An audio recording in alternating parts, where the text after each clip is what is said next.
Hey Jay, we back. Oh, Another episode of Zaddy Ball. Zaddy Um, Ball. Zaddy Ball, let's get it. So what's the word on the streets? Obviously you see the name of this video. 49ers Jimmy Garoppolo is still here. He's pulling his best Mike McGlinchey impersonation by saying, "I'm still here." Now there's talk of training camp. There's talk of you have guys like Will Blackman on Twitter saying, "Don't tell me Jimmy Garoppolo is going to be starting for the 49ers next year." How I view the whole situation, just wrapped up elevator pitch, is you cannot bring your ex-wife into the same roof as your current wife. It's not gonna work out. You're gonna bring your friends over. They're gonna lean towards your ex-wife and have that relationship, and then get your current wife all just pissed the hell off. Like, I'm supposed to be the one. It's supposed to be me. Pulling the Skip Bayless. It's my turn. It's my turn. Um, but let's talk about it. Matt Mayoko's piece. He kind of just broke down what the hell was going on. If you haven't seen it, it's on NBC Sports Bay Area. Mayoko, obviously, in terms of the media, he's the person you probably open your ears up to the most, more than anybody else, um, because he knows more than anybody else when it comes to the media. So let's go ahead and break it down to where he was like stating this is why the things are sitting currently. What's your takeaway from Matt Mayoko's piece this morning? Well, I think again, we're blessed with you know, Matt and the job that he does, and I was lucky enough to meet with him at the combine and speak with him for a little bit. He was very forthcoming with his time and being very nice with us, and he didn't mince words when it came to the whole Jimmy Garoppolo discussion, right? When we were speaking with him at the combine. And he used the words, it would be pretty insane to even try to run it back or try to have him on this roster. And this was all before we found out about Deshaun Watson and all of those and Tom Brady and things like that. So it's funny how things change and become fluid. And now Jimmy Garoppolo's market changes. So, but Mayoko was great in this and basically breaking down why this happened. It's not exactly going according to plan for the 49ers. But whatever does when it comes to them. And then I think it begs the question of, did the 49ers get a little too greedy?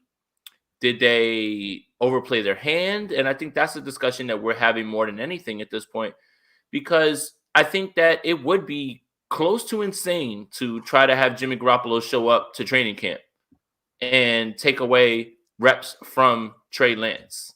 So, do I know what's going to happen? No. But Matt Mayoko pretty much said that at one way or another he doesn't believe that he's going to be here for that long, Jimmy Garoppolo, like that far down the line. So, I'm going to listen to him.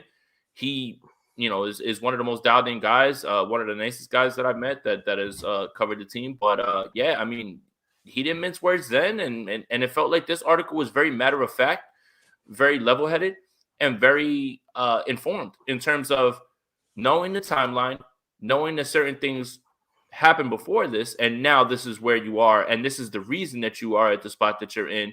And he didn't really mince words in the article as well. So when Jimmy Garoppolo was moved, because I Mm-hmm. do not, as we sit today, what is it, March 22nd, 2022. Yep. Mm-hmm. I had to say the whole date since guys like DJ Reed like to cut clips and then post it on their Oh wow. highlight tape later. Oh wow. Um, Oh, own that Jets player. so as it sits today, I don't see a situation where Jimmy Garoppolo is in a 49ers uniform, whether it's just on the practice field. I do not see that situation happening. So that being said, once it gets done, should the 49ers put up a banner at Levi's 2022 traded Jimmy Garoppolo? Like, is that the place we're in right now? No, Leo, but I will say this. To quote the great Andrew Pasquini, I'm tired. I am very tired. And I don't want to I don't want to be dramatic because we're just talking about a football team. What Yeah. I'm tired of is the same discussion, the one that has had no new points, the one that is dominating everything that we could be talking about with the 49ers, who they should be targeting in the draft, how do they fill the holes on this team. Yeah. All of those things should be spoken about right now, but they're not. And it's because of Jimmy Garoppolo. I'm tired, Leo.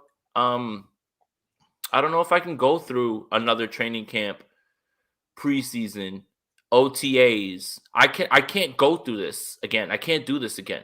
And it's one, redundant, two, it's not doing anything because nobody's made a different point or a new point, since the discussion has been largely the same about around Jimmy Garoppolo. Even the most ardent Jimmy supporter and the biggest Jimmy hater will both tell you at the same point he's average, but then they hate each other on both sides. And then Yeah. also, quite frankly, it's boring. It's boring. I'm tired of it. It's boring. I don't want to keep talking about it. I feel like if there was a physical embodiment or a verbal embodiment of beating a dead horse, this is it. And it's boring. It just is, man. The thing that gave me hope, or not hope, I guess satisfaction after the 49ers lost in the NFC Championship, was that you're turning the page. And you know where your team is going now. Trey Lance. Does that mean that now everything that's happening, that's not on plan? No. But March 22nd, we didn't think we'd be sitting here in the new league year with Jimmy Garoppolo still on his roster. And I don't think Yeah. the 49ers front office thought so either. But here we are. And things change. And something's got to happen. But yeah, there's a larger discussion that needs to be had about this front office, how they approach things. Maybe they kind of bet on themselves a little bit too much here and they lost out. And what's their actual plan with free agents? And I'm sure we'll get to all of that like while we're talking and everything, because there's a lot of people that blame whatever inactivity they feel the 49ers have had with free agents on Jimmy Garoppolo. I have thoughts on that, and I have a take on that as well too. But yeah, I mean, right now it's still a mess. It's just a mess right now. And this is just it. You're seeing quarterbacks, Marcus Mariota, Jameis Winston, Matt Ryan with that dead cap hit. Atlanta's taking on a $41 million dead cap hit, the highest in the league history, to move him to Indy. Just for a third. Right. They're taking that cap hit just for a third. Right. It's not like, Indy, give us a first, even though Indy doesn't have a first this year because that's going to Philly. Indy, give us a first of 2023 because we're taking on 40 million. No, they said, screw it. We're going to hit the reset button and move on. And they don't have a backup plan. They don't have a Trey Lance sitting there, and they still did it. Now, where has the 49ers been? But where have the 49ers been of recent, especially 2 of the last 3 years, Super Bowl, NFC Championship? Where has the Atlanta Falcons been? Watching the playoffs each of those 3 years. So we could talk about, the 49ers front office is way more trusted than the Atlanta front office, although I believe this is only going into year 2 for Atlanta. So the whole regime's not there for the past 3 years. So we could talk about the differences based on the achievement of the team compared to what's going on in Atlanta and San Francisco. But the thing is, we have a plan in place, and we're still being reluctant to pull the trigger compared to a team that has no plan in place. Now, we can make the case that Atlanta's dumb for it, but they still did it. And we're holding out for what? Well, What's the rumors? John Lynch 2-2s? Yeah. Is that the word on the street? Well, why wasn't the trigger pulled? Come on. Because Jimmy turned down Washington, I think. I don't know, man. This is all, again, when we get the tell-all book from someone who is in that room that's going to tell us everything, we'll have a better grasp. Right now, we're Leo and I are all of you that are watching right now that are in the comment section that really don't understand what's going on and are trying to put it together. There's a few people that are like, well, why don't you get it? Because it makes no sense is why we don't get it. And there is no sort of like logical, immediate explanation for it. Like, exactly. I need fireworks coming out of this. Hendricks, I also got to say, when you refer to him as the big ass elephant, make sure you refer to him as the name that I gave him on Grant Cohn's show, the big ass handsome elephant in the room. Ooh. Make sure you get Ooh. that one out there too. Yeah. It's Bay Area Baller 18. He's ready to show up at Levi's with the sign. With Eric, the whip their sign. ass, man. Whip their Yeah. ass. My trade request, it was at first granted permission, and now the 49ers are not allowing me to seek out other teams to cover at this point. So I don't know. I mean, I guess they thought that they would be getting more for me, Oh, and they don't like the market, so they're gonna hold on to me into training camp real quick just to see No, man. if another team gets desperate for me to come cover them. No, man. See, like, what's gonna happen? That's my big thing is like, you hold on to him in training camp. Some team's magically gonna give you a 2, a 1. Like, it's magically gonna happen. So you're banking this whole situation on somebody getting hurt. You're banking this situation off of a Teddy Bridgewater in Minnesota situation. Is that what we're doing here? Because You're how hoping for often? an injury. Yeah, how often do QBs go into week 1 due to an injury in training camp? How often does that happen? When was the last time? When was the last time Uh, someone got injured in training camp and couldn't play week 1? and then I mean, here's the thing: Jimmy Garoppolo is not going to restructure his contract, and anybody that you want to sign, if he is on there, if you want to sign them, you have to restructure, extend certain guys, and just do it that way. But Jimmy Garoppolo is not a backup either, man. Oh my How many god, years ago man! was this? Like, Yeah, is that the situation? And like you said, you just said it. Jimmy Garoppolo is not a backup. I believe that fully. He's a top 20 quarterback in this league. You can obviously win with him. You can obviously win playoff games with him. I guess we could say, despite of him, you could win those playoff games. Fitzpatrick actually played week 1. He got he did. injured during I think week He 2. got He got injured during the injured. season. That's when it was Heineke. Yeah. Yeah, so it's just like, um, with Jimmy Garoppolo, he's not a backup, as you alluded to.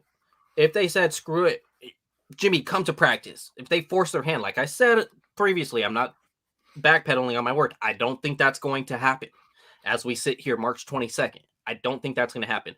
But if I'm wrong, 49ers bring him out to practice.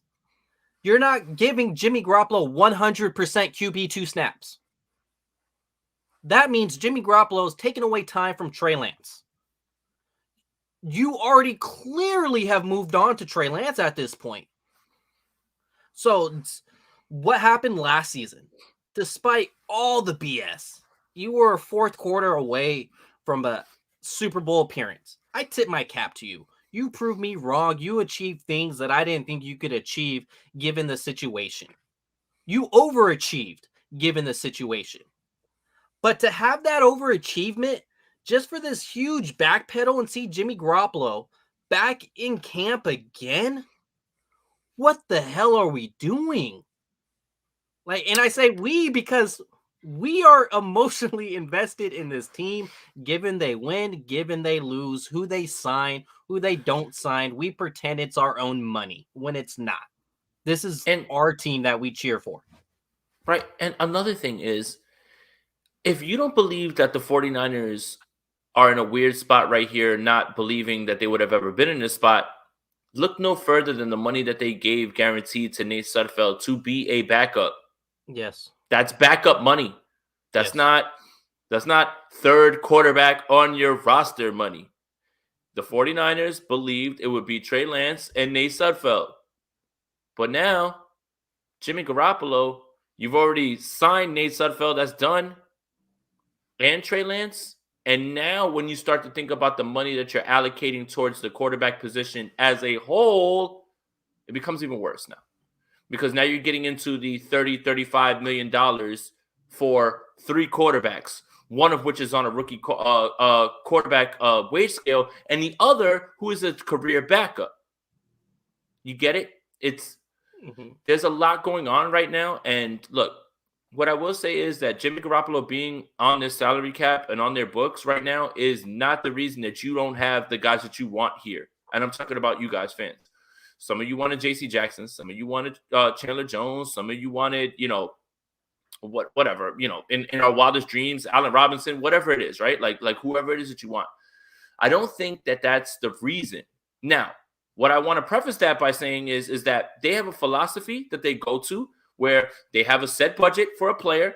And if that player comes in and he wants to adhere to that budget, which also means you take a pretty sizable chunk of your money early on, and then you become a year-to-year thing, just like Charvarius Ward is, just like basically all the 49ers have done in terms of that, right? Mm-hmm. One, you do that, but then two, the problem is, and this is the problem with Jimmy Garoppolo's money being around here, is it doesn't give you wiggle room to negotiate. JC Jackson's across from you. You say 17, he says 19, but you can't do $2 million more, even if you wanted to, even if that was part of your changing philosophy, which the 49ers have shown it's not. They overpay certain people, which is a little bit head-scratching, but then they do it in a way where it's upfront, and then year to year, it's just a one-year deal, one-year deal, one-year deal, one-year deal. Every year, you are basically playing for your spot. And this is just how the 49ers operate. When everybody was yelling about, why did you sign Quan Alexander? Why did you sign Jerick McKinnon? Yeah, you gave him all that money up front. And then after that is, okay, year to year, we can make moves on you and keep ourselves flexible. So when you think about that, and then you think about the way that all of this has transpired, it doesn't feel good right now. And it feels like the 49ers are in a similar spot as us, right? I mean, I'm sure that they've, I guess, prepared themselves for something like this, but they definitely didn't think that this was going to happen. This wasn't on the range of possibilities for them that were high up on the list, because they gave Nate Sudfeld backup money right away. Boom, guaranteed money. Because you know why? We're going to move Jimmy Garoppolo. Yeah, well, now it's March 22nd. You got 3 quarterbacks and you got that amount of money that's allotted to them, with one guy who doesn't want to be, well, shouldn't be there anymore because you've moved on. I don't know if he wants to be here. Maybe he does. He just wants to, like, mess things up. He said goodbye to the press. He said goodbye. That's what I'm saying. And so it just, none of this feels weird, man. I don't know, man. So when Jay says 49ers have that set number and they don't budge, that may be what they're doing here with Jimmy Garoppolo's trade market. They set that price and they're not budging. See DeForest Buckner. It's been pretty known out there. And if you haven't heard yet, they were about $2 million off on negotiations per year. That number was about $2 million off. And the 49ers did not budge, and they traded him to the Colts, obviously.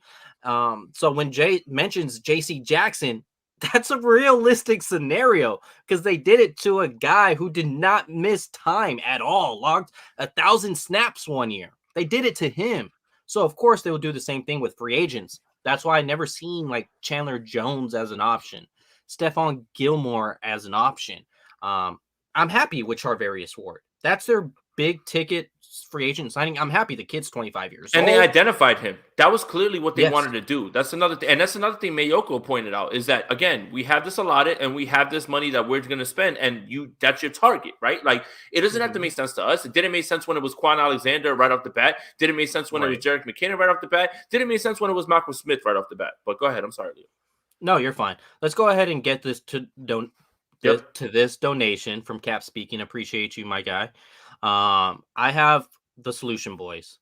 3-team trade: Niners, Browns, Panthers. Jimmy to Browns holds down for Watson suspension, which is a real thing.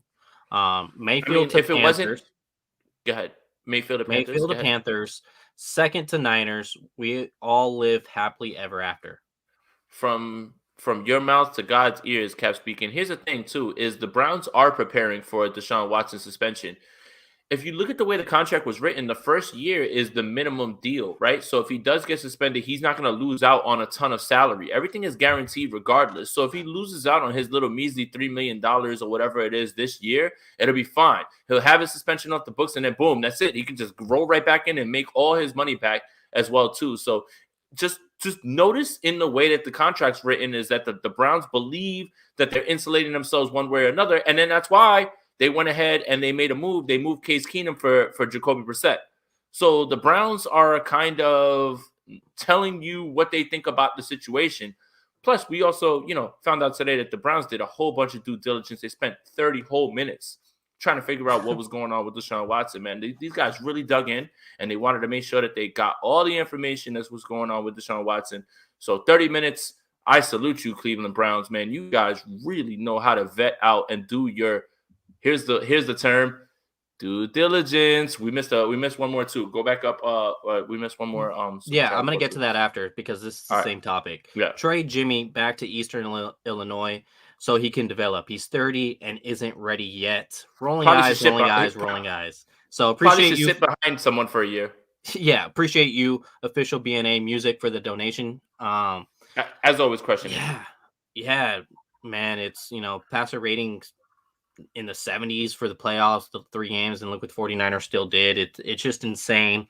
Roll with Trey Lance, and see what happens. Live with the bruises. Hell, we're living with the bruises with Jimmy Garoppolo, and a lot of it is young quarterback mistakes. So NC Niner fan, appreciate you for the donation. Oh my God, we lost our nickel DB. Jay, let's talk about it. K'Wan Williams. Signed with the Denver Broncos. I don't know how many corners they need because it seems like they have a bunch. They have some young guys like Defensive Omade. stack. Yeah, so it's never bad when you add players to the secondary. It's never bad. What do you do here? Like, what's the plan? Is the plan draft? Is the plan Diamador Lenore? Is the plan kick E-Man inside during nickel and bring Ambry on the outside? Like, what's the plan? That's the question mark here. Because we're more than a week after the legal tampering has opened up.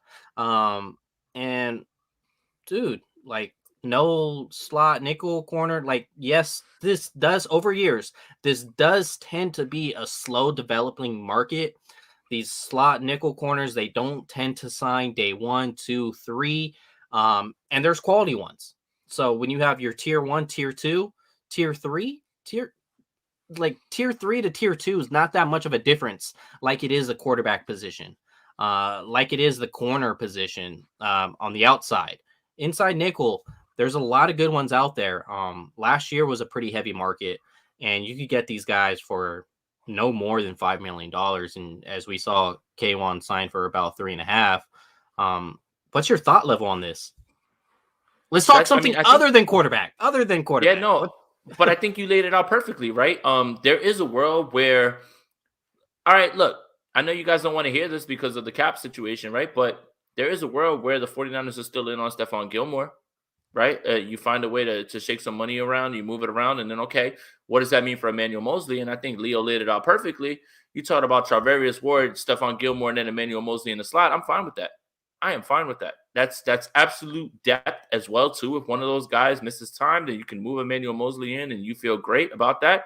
Okay. Another way to look at it is, what if Jason Verrett returns? Jason Verrett on one side. Now Charvarius Ward. Now Emmanuel Mosley in the slot. There's many ways that they can go about this. The 49ers have, at least in this way, played their hand, I would say, in the proper way. And then there's always this one. Ambry Thomas, Emmanuel Mosley, Charvarius Ward, or Charvarius Ward, Emmanuel Mosley, and Diamador Lenore as the slot, right? So you have many options. I don't think this is as dire of a need as people are portraying it. But I do want to not underestimate how important K1 was, or how hard it is to play nickel corner. I think that a lot of people have it, oh, what's his coverage skills like? I think that it's a little bit lost in the fact that that's completely different than playing outside corner. You have to know your run fits. You have to be able to identify your keys. You're essentially a linebacker on the field that can cover at that point, right? So you have to be able to do everything else. No one's going to allow you to just stay there and be a nickel corner if you can't execute, tackle on the outside, tackle on tough downs, on third down, 3rd and 1, 3rd and 2, things like that, if you're closer in that way. So I don't want to downplay that, but the 49ers do have many options that they have, still on the table that can upgrade the position a little bit. I don't want to talk crazy, right? Because Mosley needs to learn the things that K1's good at, i.e., nickel blitzes at the right time, understanding all of those things, run fits, and being able to make plays when you can, because it's not as easy as just, oh, well, he played outside, kick him inside, it should be fine. I don't know if that's necessarily true, but there is a way where the 49ers can upgrade, I think, if everything falls their way and people progress to the way that they should. So this one feels like there's a little bit more light at the end of the tunnel than the situation that's at hand right now with the quarterback as well too. So happy for KK. Shout out Patterson, New Jersey. Way to go, buddy. I thought you would have went right back to MetLife, but hey, you got paid. Happy for you, bro. And go whip their ass over there in Denver, man. Denver's sneaky, man. They're really, really good, man. They're just loading up right now. What's your thought on a guy like Bryce Callahan? You know, the Broncos Denver. took ours. Yeah, they took our nickel. Let's take their nickel. It's a right. indirect trade, player for player trade, right? Like, what's your thought on Bryce Callahan? Because I think he's a hell of a nickel corner. When he came from the Chicago Bears to Denver, he actually got paid pretty handsomely. And he's out on the market, and that's kind of why that the Denver Broncos went out and got a guy like K1. Whether they think he's cheaper or he's a better scheme fit, that's a different discussion. But do you think Bryce Callahan can fit this defense? And obviously he's a plug and play starter, but do you think that it's a good fit here?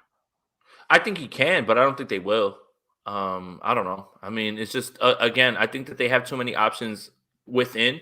And with the money that they're able to spend right now, I think they can only look within now at this point. You can only look to bring guys back. You really can't look to go outside of that, because if guys have competing offers at this point right now, with the flexibility that you have, you don't have much.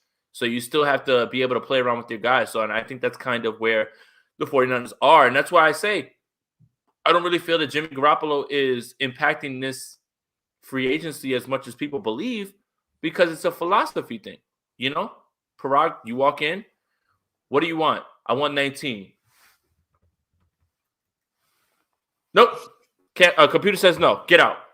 Get out. Like, it's just how it is. And also, there's a really good question in here. Brand new just asked it. Who's better, Dom Kennedy or Larry June? I am going to. Yeah, I was going to post that up for you. I am going to say Larry June right now. That's recency bias. I've been listening to Water in My Plants and a bunch of records that I found when I went to LA and everything. There you go, Nate. But yeah, Larry June is pretty dope, man. So yeah, just to deviate a little bit further from football talk. So no, I was actually going to post that for you when you were done. I didn't want to get you off track there, but it's what if you had to give this offseason so far one word to summarize it, what would it be? Chaotic.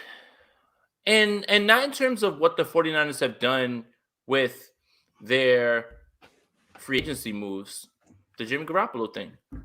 And here we are, once again, the 49ers, center of the circus universe for the NFL. It's funny. I know 49er fans don't want to hear it. And we largely laugh at other teams. Oh, look at how much of a mess they are. Oh, they can't even do anything right. Look at the Cowboys. Look at what just happened. Mm-hmm. How different are the 49ers and their organization and the way things have been run in terms of clickbait, stupid news? John Lynch liking a tweet after the Tennessee game. All this stuff about, Mac to 3, all this stuff. And like, now Jimmy's shoulder surgery and like, this team is just in the same lane as the teams that you make fun of in terms of chaos in their front office. I guarantee you, if this was the Jaguars and all this stuff was happening and they had Trevor Lawrence sitting there and they just like decided to run it back with somebody else, you guys would be like, wow, what a bunch of dumbasses. Man, their organization is run so poorly. Hey, we're all 49er fans, but you better start looking at your team like, yo, you guys are not exactly running the tightest ship. Let me backtrack even further. Last year's process, right? No Stafford, no Brady, no Teddy, no Darnold, no this guy, no this guy, no this guy. Oh, trade for Trey Lance. That was plan Z. Are they like moving are they moving with a plan, or are they just moving by the seat of their pants? And that's the 49ers. It's really bad, man. And I know we're all fans of the same team, but this chaos and everything, everyone else is looking at us and laughing because nothing looks like they have a plan or they saw any of this coming. All of this stuff looks like they're getting it for the first time. What do you mean the Colts, moved on for a third for Matt Ryan? What do you mean that these guys didn't want Jimmy Garoppolo and they're just going to run it back with Jameis Winston? What do you mean that Atlanta wants Marcus Mariota? They're all sitting there like they have no idea what's going on. So again, we're all 49ers fans. And of course, yeah, we're better than the Cowboys. I'm talking about that. But you better start looking at your team as the same TMZ sort of tabloids, all over the top circus type atmosphere, because that's what they are right now at this point. We don't have to make stuff up.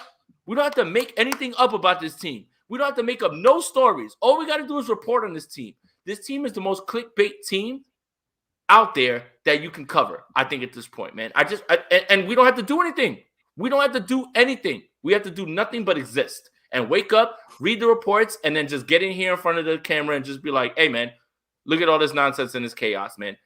I know we're 49ers fans, but this is ridiculous. It's March 22nd, and we're talking about this quarterback still being here when you clearly moved on from him after you sold the farm to move up to pick 3. I don't know what else needs to be said. So I get the whole 49ers, try to take advantage of the young quarterback situation. Let's go ahead and spend. Ultimately, what teams do you see spending big in free agency? I'm talking about paying the price for 3 to 4 guys. A lot of championship contending teams usually take 1 or 2, but what championship contending teams do you see paying 3 to 4 guys? You don't. They're usually the teams that have a lot of holes to fill, that try to look for a quick Band-Aid. The 49ers, they have holes to fill. Yeah. But is it a major holes to fill? No, because they have franchise guys under contract. They have Fred Warner under contract. They have George Kittle under contract. Trent Williams under contract. Jimmy Ward under contract. They're going to pay Nick Bosa. They're going to pay Deebo Samuel. So they have these franchise cornerstones already. We may say, the cap isn't real. It is, but, it's flexible. It's bendable to a certain point, because you have your contract renegotiations, all that stuff. But the teams you see spending big in free agency, I'm talking about paying a price for 3 to 4 guys, are teams that don't have franchise cornerstones already under long-term deals. That's a good point. Like the 49ers have. So you're asking for an impossible scenario. At most, they could have paid was 2 guys, essentially, and then all of the rest would have been low-end guys. You want to build this team, that has good depth, that they're not 2 injuries away from being incompetent. You want to build this team to where a starter goes down, you have a serviceable guy right there. Whether it comes from the draft, that's probably perfect, because those are rookie contracts. They're a whole lot cheaper than going through a free agency route, which that's why the Rams won this year, is because they've been hitting on their limited draft picks. I think I saw, their 2017 or 2018 draft class. They all got extended to new deals. Good time deals, whether it was with the Rams or with a different team. So, Cardinals going all in. Yeah, a lot of that's trades. Well, all right. DeAndre Hopkins, like the one free agent signing was what? JJ Watt? So JJ Watt's going all in? No, well, here's Rams the thing. going all in. That's all trades. Jalen Ramsey, Von Miller, a lot of that's trades. It's not free agency. So yeah, the 49ers, right, are literally the anti-Rams. Let me explain. The Rams' cornerstone guys, aside from Aaron Donald, are all outside talent. The 49ers' cornerstone guys that they have are all guys they drafted and they had to pay, right? And also, because they drafted them and you afford yourself those rookie contracts, right, in certain spots, you still have a loaded roster where you can let guys walk and you can still bring them back. Like, as of right now, the odds for the 49ers to be back in the Super Bowl are pretty high. And they still haven't really done anything splashy at this point, right? Like, this is under the assumption that Trey Lance is going to take over this team and they're going to bring back certain guys and that stuff, right? So the 49ers and the Rams are such a interesting parallel. The Rams, as Brian Peacock from Locked On 49ers, I want to make sure I don't, steal this from him. The Rams are stars and scrubs, right? You got your top 5 guys, you got your top 6 guys, and they're studs, and then everybody else, you're just filling the roster out, and you're just trying to get guys in there who can. The 49ers cornerstone guys are all guys they drafted, and they've done their job in that way. But as you said, I think this is a great point that you bring up. The 49ers have a claim to best tight end in football, best linebacker in football, best fullback in football, best left tackle in football. That's not cheap. Best offensive weapon in football. That's not going to be cheap. The best edge rusher in football. That's not going to be cheap, right? So the 49ers are starting to think forward. Now, look, the cap is booming. Cool. There's ways to manipulate it and everything. But I think the parallel that you just outlined basically about the Rams guys are all out of town, brought in, and they went all in that way is it's directly contradicting what the 49ers have done, which is all their top-end talent, Eric Armstead, Deebo Samuel, Nick Bosa, Fred Warner, George Kittle, they were all drafted. They're all in-home guys. So I think the best way to put a bow on all of this is there's different ways to cook a soup, skin a cat. And if it ends in a Super Bowl, I don't care how you do it. Whether it's the people that you have in your house or it's the people that you bring in from outside. I don't care.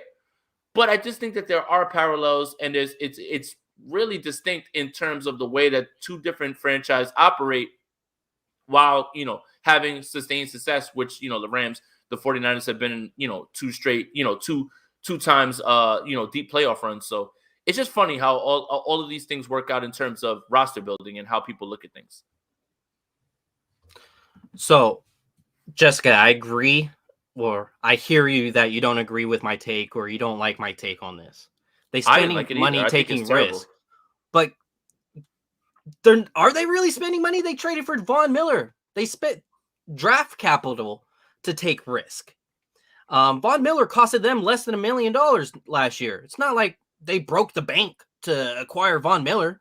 They didn't break the bank to acquire OBJ. They got lucky he cleared waivers and landed on their team. When was the last time they spent big money on a guy in free agency? Andrew Whitworth? Obviously, Allen Robinson. I was going to say that, but before Allen Robinson, Andrew Whitworth? That was the last time? That was the Jared Goff era. You know what the Rams spent last offseason? They signed 6 players in free agency. The sum of that was $7 million. About just over $1 million a piece. So they're not big spenders in free agency. They're doing their thing through, tradings and, like Jay said, getting guys from other teams, making those guys their cornerstone players, like Marcus Peters, like they drafted Cooper Kupp, like a Matthew Stafford. They traded for him as well. They didn't sign Matthew. That's the thing. That's my pet peeve every offseason is they go, even during the season, when you heard them talking about the Rams and they go, oh, they signed Von Miller. No, they traded for Von Miller. They didn't sign his ass. They traded for him. I just hate that illusion. You don't have to spend big in order to be players in this league the next season in free agency. You get one guy to fill a hole, cool. But you don't see these top big spenders, 3-4 players. You don't see it. 49ers got one. They did something. They got a major one as well. And very needed. You can make a case if Charvarius Ward is on this roster in the NFC Championship game that they're in the Super Bowl. Yes. You can make a case for it. I'm not guaranteeing it, but I'm saying you can make a case for it. No, but also, people who aren't as high on Ambry Thomas, because I can tell you in 2 breaths that I believe he improved, and he's still not enough. Yeah, that's what I'm saying. I can say both. I can say both things. I can say both of those things. Did he show improvement? Yes. Is he enough? I'm still not convinced as of right now. Plenty of guys have popped out for 5-6 games, whatever it is, and played well. But obviously the 49ers weren't comfortable with that either. So let's just talk about that. if you were so comfortable with the way that Ambry played and the way that people are talking about, then why'd you sign Charvarius Ward? And Emmanuel Mosley's better than Ambry Thomas. I'm not here to debate that.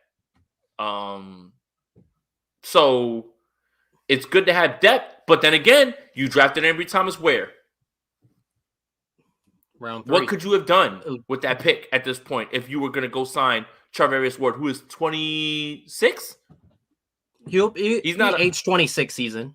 He's 25 now, so but it'll be his age 26 So he's not season. this. Yeah, this isn't Richard Sherman in 2019. Yep. You invested, right? Emmanuel Mosley and Charvarius Ward, both undrafted free agents. One got the bag. Good for him, man. But, like, the 49ers are telling you what they feel about their cornerback situation. Mm-hmm. That's not my opinion. Because if they were cool with that, they could have spent that money somewhere else. But they knew they wanted Charvarius Ward. That was the one target that they had that they circled. And they went right to. Why? Now, it doesn't have to make sense to us. It's just who they identified. And you know what? I see the vision. Whether that works out or not is completely different. But I see the vision. You see an ascending player, a guy who was very good last year, caused the most tight window throws, all of those next-gen stats, everything that's out there for you. I don't want to look at interceptions because, again, interceptions sometimes come down to luck. Jimmy Ward got 2 interceptions this year on batted balls. Mm-hmm. So that's luck. We're both from KK batted? Yes. No. The first, no. The second interception in the Rams game on Monday Night Football or Sunday Night Football, whatever it was. It was Monday Night Football. Was off of a Higbee drop. Like Higbee had it. I meant the first one against the Rams, and the then first one in NFC Championship. Yeah, but then the one that he got so he got 3 interceptions this year, and it were all against the Rams. The first one was a punt. And then the second one was that screen to Higbee where he just he bungled it and passed it to Ward. Yes. If that doesn't show you how inconsistent interceptions can be, then I don't know what it is. Yes, there's ball hawks. There's guys who make plays on the ball. They have ball skills. I get that. But a large part of interceptions have to do with luck. They really do. So the 49ers were telling you. Yeah, the 49ers were telling you what they were doing the entire time with the cornerback situation. If they thought it was cool to run Ambry and Emmanuel Mosley, they wouldn't have signed Charvarius Ward. They just wouldn't have at all. And they could have used that money. Right, that's what I'm saying. They could have used that money. Y'all want Tyrann Mathieu? They could have brought him in. Y'all want Bobby Wagner? They could have brought him in. Like, I'm not saying that those are the right moves. I'm just saying that the front office prioritized him, and they chose him, and that's the reason that you see some of the things happening. Yeah. I'm not a Knicks fan, man. It's just a hard jacket, man. The Knicks suck. Who cares, man? Hey, man, if you think that's bad juju, the Knicks, the Niners ain't won a bowl since 95. The Knicks don't got nothing to do with that, man, at all, bro. It's just a hard jacket. Like, y'all just, going too far right now at this point, man. Nobody like the Knicks. Hey, why you got to remind us since 95, my dude? Hey, why whatever, you got to man. do that? It is what it why is. you got to go is there? What it is, bro. Why are you the way you are? Because now y'all turning me to angry New Yorker now. Like, you know what I'm saying? Like, it's just a shirt. It's just a Mitchell and Ness shooting jacket. That's it, bro. That's all it is. I don't root for the Knicks. The Knicks are trash. You could probably flip that for an easy, what, 250, 300? I'd be more than I paid for it, but yeah. No, that's clean. I remember when 50 patch, man. What you talking about, man? It's a straight from the Mitchell and Ness store in Philly, man. What you talking about? Nah, I remember when I played with the Knicks on 2K that I would put on those uniforms with the black on the side, in which that's where it comes from. This is it. This is like the only good legit jersey jacket that they had or whatever. But yeah, the Knicks suck. The hell? Hey, should we talk about returner now? Ray McCloud? 2-year deal. Worth up to 10. They would take on his contract. You can't trade Jimmy to the Yankees. The Yankees wouldn't take his contract because handshake emoji, the Yankees, the Niners, not spending money in free agency. Yo, it's weird seeing the Yankees not bring guys in, like Freddie Freeman saying he did not want to go there. Like, I wouldn't want to go there either. Tired of that. Weird. I'm tired of those bozos in the Bronx, man. I'm tired of that. That you can't even have the Knicks do suck. You can't even have a mustache or anything like that. Yeah, man. That's it. Yo, if I was a professional baseball player, I wouldn't sign with them just for that reason. Now, That's it. obviously, if that was I my only offer on the table, I'd be kind of stuck. But just for that reason, I'm like, look hell no, I ain't shaving. You don't want this to see this me shave, beard, man. this beard. I grew it because the world ended. So if you think that I'm gonna shave it because you wanna, I guess whatever the word is, like have some sort of standard, I'm not signing with y'all, man. Nah, forget the Yankees, bro. I just go to Yankee Stadium because it's a place that you can stand outside when it's nice out, have a beer, and enjoy some atmosphere. I really don't care. 100% right here. 100%. Ray McLeod, what does this do for the 49ers here? 2-year deal worth up to 10.4 million. Could we see some gadget like roles? Yeah, we can, sure. But I think this was a desperate need uh for some return status. We haven't seen anything electric that's not Debo Samuel since what, Richie James Jr. in 2018. That's how long it's been. So what does this do for this 49ers team? Uh it addresses a need. Um I'll say it this, as well as George Odom, who I keep wanting to call Greg for whatever reason. George Greg Odom. Oden. The 49ers are putting their money where their mouth is, basically, for how bad the special teams was last season. That's what they're gearing up for. Because they signed Odom, they signed the linebacker from Green Bay, who was efficient as well. And then they signed Ray McLeod. They have Demetrius Flanagan's Foles, who was a good special teamer. Hufunga was a good special teamer. You have 5 solid pieces there. Burks, as Uncle Salty wrote in the comments there. Like, what does this mean for this team? Obviously, they have the greatest kicker of all time when you look at his contract with Robbie Gold. Like, No Robbie what do you Goldslander. How dare you? Don't do not. great according to his contract, greatest kicker of all time, guaranteed money. He no, I'm not going to go there. Um, he's it is what it is. So, what do you think about what does this say about this team? The way they're gearing up for special teams, because it's a little different. You don't see that in free agency too often. They are sticking to their plan as at least they do in free agency, because they didn't really have a plan in terms of quarterback, right? Like they were just going like from A to B to C to D, like all the way through. But it's clear that the 49ers wanted to beef this up. The 49ers are literally made the NFC Championship because their special teams and defensive unit Yeah, were impeccable in those games. But I think they know that they lost a bunch of games, you know, on the back of free agency. The 49ers have legit not had a good returner of the football in any fashion since Ted Ginn. thank you. Yep. Let me repeat that real quick. Ted Ginn, My back 2011, didn't. My back didn't hurt then. 11 years ago, Ted Ginn was your returner. He won a game against the Seattle Seahawks with 2 returns early on. I remember. I wasn't there. I wasn't outside. I'm from New York, so I'm not like yeah, like I wasn't outside like that. But I remember. And I also remember they lost an NFC Championship game because he wasn't healthy enough to play in that game. And that's something the 49ers have been chasing for a while. Like Richie James had 1 touchdown return. Yeah. I watched Calvin Austin in Mobile catch a punt Oh, and then you going advance there? it. You going Yeah. there? Calvin And then Austin. You going advance there? it. And I was like, wait. Hold on. That means you can catch the punt and then you can advance it up the field? What?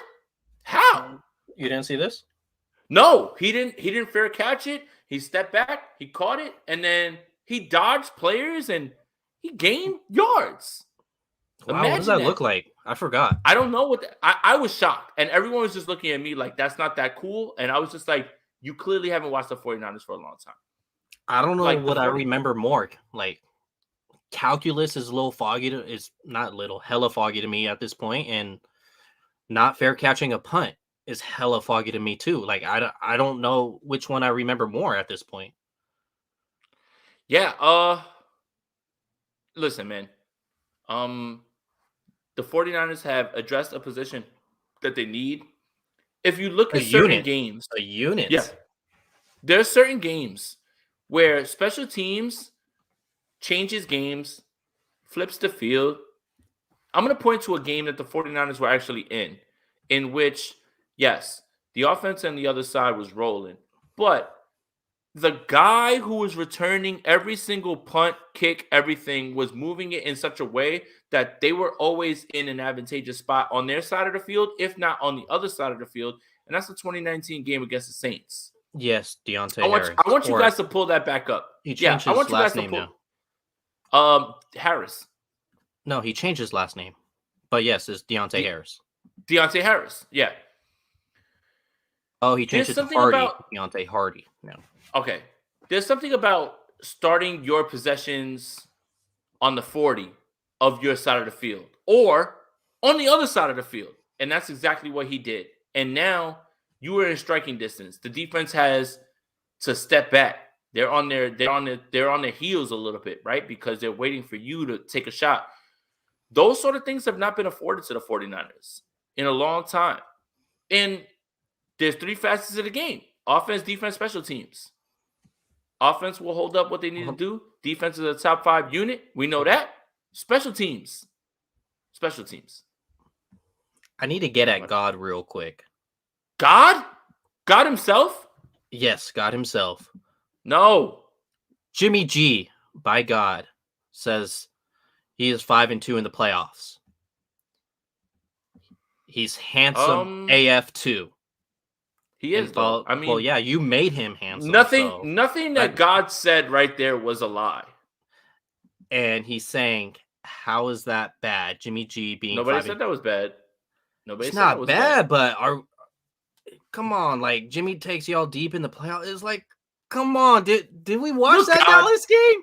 Did we watch? I know did we watch the Packers game? Did we watch the Rams game? Hold on. Look, God, I know that I've prayed to you for stupid things, right? Like things that are trivial, right? Like that don't matter. Please let this cash advance it. Please let this cash advance it. Yeah, like yo, please make sure that this check doesn't come out at the wrong time and I have enough money to cover all of this and all the I prayed to certain things like that. You know, I don't have to explain. I don't have to explain at all because Jimmy Garoppolo has 4 touchdown passes or less, I believe, and like 5 and that same record that you guys are talking about right now, like for those same games. Many games, Jimmy Garoppolo did as much as the water girl who brings the Gatorade to people and just hand the ball off a bunch of times. QB wins are not a stat. Not in this household, not in this neighborhood, not in this city. So I don't know, man. Yeah, I mean, I'm not trying to disrespect God. No, never. But I prayed to you when I put bets in. Please let this over hit. Please let this under cash in. I know that I've sent many things your way that don't matter. Yeah. But come on, God. Come on. It's, and Jimmy Garoppolo is also 4-2 in the playoffs, not 5-2. And when you look at his regular season stats, he's got a 98 career passer rating as a quarterback for the 49ers. In those 6 playoff starts, the dude has a 74.1 passer rating. That's so you care more about stats.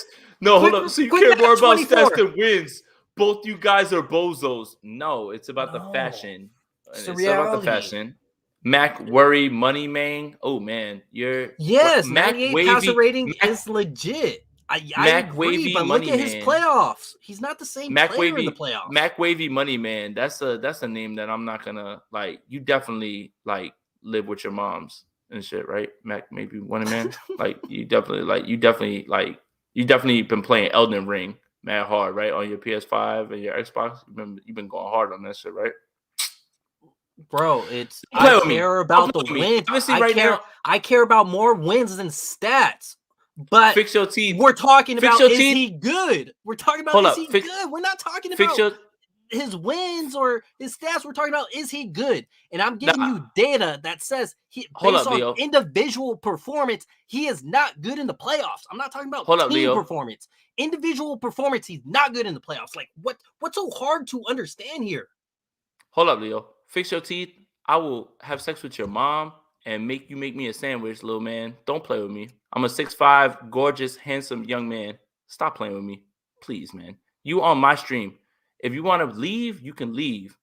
But I can have your girl. I can have your mom. I can have your auntie. I can have your grandma if she's still alive. So stop playing, man. Don't play with me. Yes, a win is a win in a team, you know, game. This is a team game. A win is a win. You take those wins 100% of the time. But was it Jimmy Garoppolo that blocked the punt in Green Bay? Was it? I thought it He was got the Jordan win. Willis. Am I tripping? He got the win now. Yeah. Team stats. It's so wild to me. I love you, God, though. Like, straight I up, would I kill love for you. Jimmy G over Hurts. God, you tripping. Like, I got a cross tattoo right here. Like, I love you, God.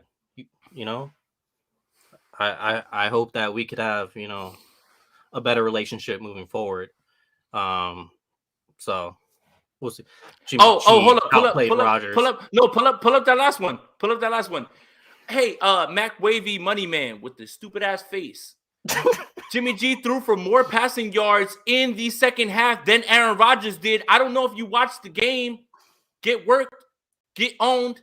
You a dummy. A whole ass dummy, man. You out here looking stupid, man, because you didn't watch the game. You don't know anything about the stats. Jimmy G threw for 88 passing yards in the second half. Aaron Rodgers threw for 53. Make it make sense, bro. Stop it, man. Leo, cut this man off, bro. Get his ass out of here. See, I appreciate you, God. I love you too. I do have respect for Jimmy G. My daughter actually has a Jimmy G jersey. The topic of discussion is Jimmy G, a good quarterback.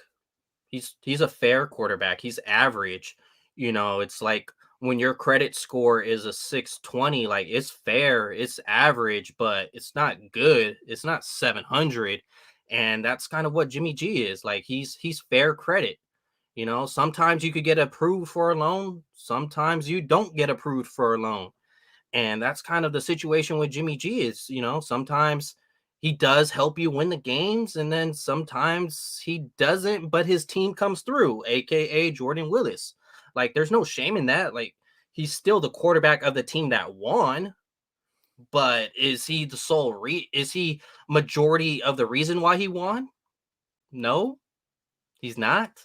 So, it's cool. I still love you, God. I appreciate every stance that you No, have. but God said, You're still my guy. I'm still says, gonna go towards you and God everything, says, but God this is says Jalen tough. Hurts can't even get to his second option in the progression. Give me Jimmy G.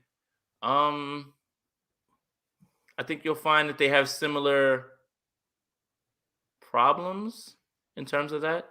One guy can move though with his legs a little bit. So I don't know. Hey, look, God. Trying to put good karma out there, man. So I'm Yeah, sorry. it's If the Eagles want Jimmy, man, all they gotta do is give up their first round pick for the small amount of your first round pick. Oh wait, didn't they give that up already? Yeah.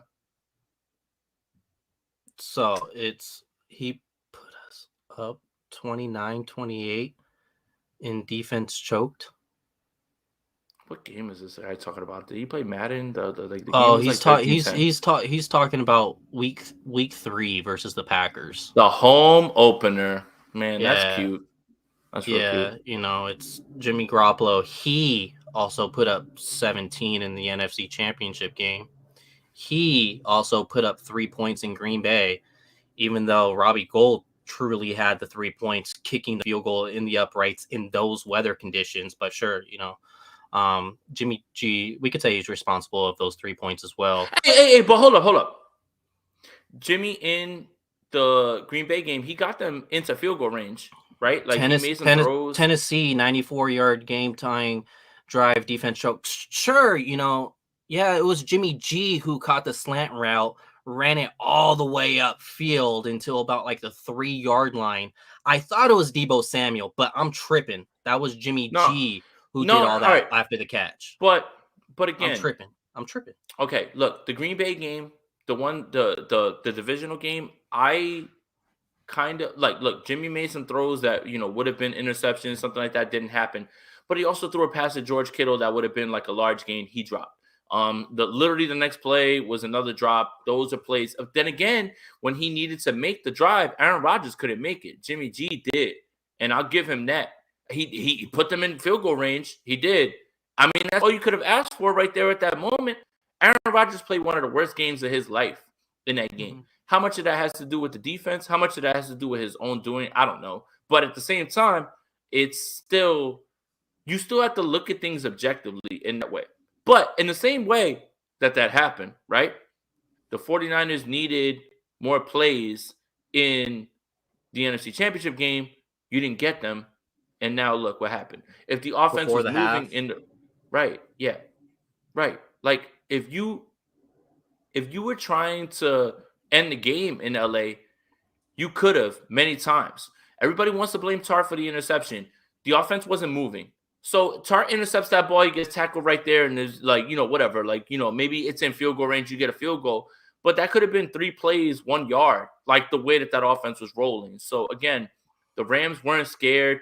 The Rams knew exactly what at the end of the game, when there's 1 drive left, and week 17, week 18 aside, we're talking about like when everything's on the line, the NFC Championship game to go to the Super Bowl. The Rams weren't nervous.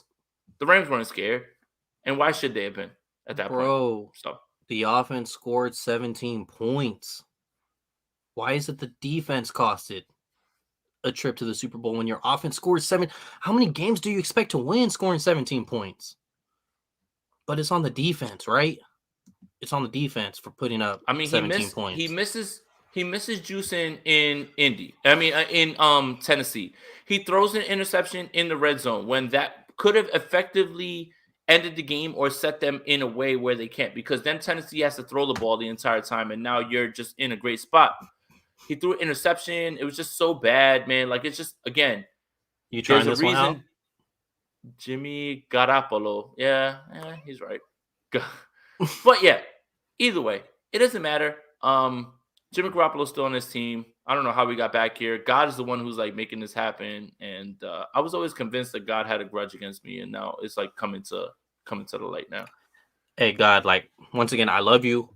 Please let despite this conversation, can my parlay hit tonight?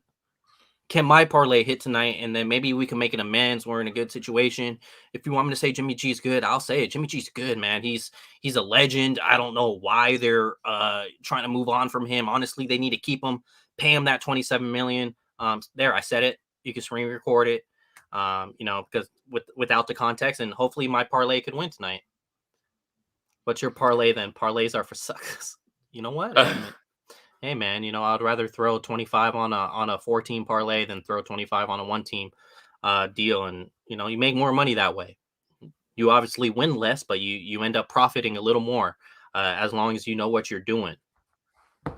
Yeah. So, well, this took an interesting turn, didn't it? Nah, it was fun. I'm about to have dinner. I'm good. I don't know what to do. I mean, there's nothing I could do, right? Like, Jimmy Garoppolo's still on his roster. I'm not trading him. I'll say this is, I respect everybody's opinion. My brother has some wild ass opinions that I'm just like, bro, like, don't ever create content or don't post anything on Twitter and tag me in it, thinking that I have an association with your thought making. So I respect everybody's opinion. Just because I get a little animated, certain conversation doesn't mean that I'm trying to call you stupid or whatever. Yeah, Leo. It's just calm down. It's sports, dog. Like, if we don't get animated in a conversation with sports, then what are we doing here? Like, this is what we've done since kids. So it's nothing personal, nothing towards you. You believe Jimmy Garoppolo's the savior. That's fine. You're entitled to that, and I'm nobody to say that you're wrong. Especially if you're God. I'm definitely nobody to say you're wrong. I'm not even a saint. My name's Leo, but I'm not a saint. So let's ask God. Let's ask Okay. God though, real quick. I mean, you can get that up on the screen, but I want to ask God, if Jimmy G is the quarterback for the Eagles, are you guys winning another Super Bowl? Because you guys have won one fairly recently. Is that what's holding you back? Oh, so God's a Philly fan. Yes. Okay. Makes sense. Donation here from Chris Royal. Appreciate you for the donation. Keep spitting the truth, boys. Yo, God, you need to figure out Ukraine and not worry about Jimmy and his devilish good looks. You see it. You see it, right? I see it. I see it. Do you see it, God? I'll take Jimmy G over Hurts, God said. Okay. Our O-line is good enough for Jimmy. In the Hey, comments yo, saying son, false I see God. you with the Knicks jacket on. Bing bong. Absolutely. Hey, you see these dogs out front of yard? Huh. Just know I'm upstairs going hard. I remember I tried to do something towards that last week, and it was a complete fail. Why? I don't know why. Hey, this was fun, man. Yeah, it was. I had a blast. Let's I kind of like these, 3 p.m. Pacific, 6 p.m. let's do this Eastern again. times. Let's do this again next week. Leo, what do you think? Let's do it. Let's do it again. Oh, Zaddy okay. ball, whether you agree with us or not, it's all good. Everybody got their own opinion. Let's do it. God help us. Amen. Yo, things have gotten so dire for the 49ers that God had to pull up to the chat and be like, yo, y'all are in trouble, man. Like, you need some help. Like, you need to stop disrespecting Jimmy. Who's a diabetic Drake? Is that me? Me? I guess. Who said that? I don't Oh, know. don't ever God. disrespect Jimmy looking like a diabetic Drake. Oh, okay. I see what he's saying. Sweeter than Drake. Got it. Sweeter than Drake? Hey, look. I don't If know. you're here for the first time, which many of you are, God, any of you guys, make sure you like this video, subscribe to both of our channels, and like the video on both of our channels. Make sure you join the Spicy Squad so you could join the call-in shows that we're going to do this weekend. And shout out to everybody who pulled up today to hear us talk some barbecue. Yeah, that's it, man. That's it, man. The Knicks is diabetic Drake. I'm not a Knicks fan. I don't care, man. Like the jacket's hard. Like it's got the New York on the back. Like it's just kind of hard. Like I don't care, man. The Knicks suck. I would never pay $170 to sit on the roof of Madison Square Garden to watch them get scraped. I'll say this is facts. Like I'm not going to pretend it's not facts. The crazy thing, Kyle Shanahan has more football knowledge in the tip of his pinky than we all do. Yeah, I hope so too. Oh, I believe so. Uncle Salty, definitely see you in Vegas for the draft, my boy. So, talk about it. Drop it real quick for the draft. Yeah, so 49ers Rush roadtrip.com is where you can get your tickets for where we're going to be pulling up. Elijah Mitchell, Fred Warner will be at the same party, apparently. So John Chapman, Leo, me, Grant Cohn, a bunch of people, and two of your favorite 49ers players will be there. So make sure you go on there. Make sure you type in that promo code APONTE, APONTE, so they know what sent you or whatever. And then, the second day we'll be doing something as well, too. But we will see you in Vegas. Anybody that's going to be out there for the draft, come say what's up. Let's grab a drink. Let's hang out. Yeah, let's do it. I'll see you guys out there as well. Should be fun. Yes, Grant Cohn will be out there as well, but it's fine. I'm sorry. I guarantee you have a conversation with him in person. I guarantee you it'll probably. I guarantee you'll change your mind. Yeah. Man, walk up to him and be like, "Yo, you're a troll," and he'll still answer you correctly. I believe, man. So yeah. Like meeting him in person, you don't believe he's the same guy online because I've known Grant from a personal level. Jason's learned Grant from a personal level, and he's just a professional pot stirrer. That eventually, at the end of the day, but just he's still a cool dude. Despite it, I'm sure you have a lot of friends in your life that are just complete on the opposite side of where you are politics. No matter if you're on the left or the right. I'm not going to talk about it, but I'm just saying we all have that friend that's just completely on the opposite of our beliefs. Next thing you know, when you're not talking about that, you're pretty cool buddies. I'm pretty sure that you may have that conversation as well. But yes, his content is pretty, it is pretty out there. I'll go with a semi-open mind. The alcohol will help. Nailed it. Boom. That's it. That's all you need to do. That's it. Uncle Salty with the best advice that you could probably give anybody in terms of any sort of situation, let alone this Vegas draft. 100%. Uncle Salty, man. That was you spin. That was fire. But yeah, guys, if you haven't subscribed to Jason's channel yet, and if you're watching on his channel and you haven't hit the like button yet, make sure you go ahead and do that. If you are not subscribed to my channel yet, it's just Leo Luna. You can go ahead and subscribe to it, as well as go ahead and if you're watching on wherever, hit the like button as well. Any last comments here before we get going? We're at an hour and 10.